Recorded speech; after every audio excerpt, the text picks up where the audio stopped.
as a mother, you think that you know what are the threats that your children could possibly face, and you know what are the danger signs.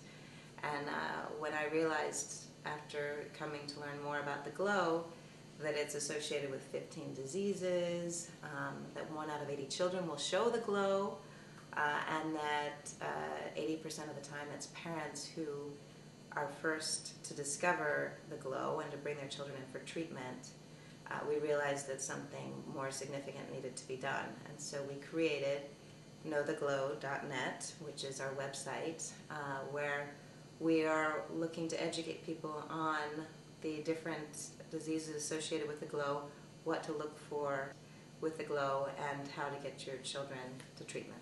It's an organization that began after my son Benjamin was diagnosed with a very rare form of an eye disease called Coats disease, which was about 2.5 years ago now. And what happened is that we were taking pictures of our kids, just like everyone does.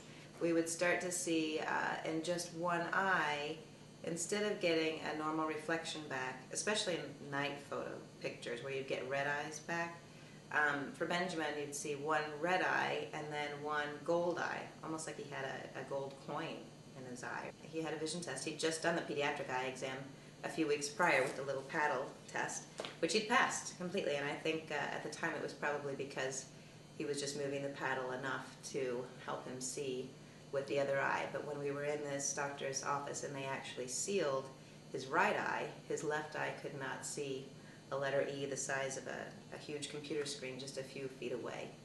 And my husband and I looked at each other and were completely shocked. Our jaws hit the floor. We had no idea that he had a vision problem whatsoever. And that shock turned to fear when they took us into the next room and showed us that there was a very large mass in Benjamin's eye, and that is in fact what was reflecting back into the camera instead of the healthy red blood vessels, which you would typically see in the back of the eye. And we had to wait for 4 days before we found out whether or not Benjamin's diagnosis would be cancer or Coats disease. Coats disease can also lead to the removal of the eye, but is not fatal. We're able to come back and tell us that fortunately for Benjamin, he has Coats disease.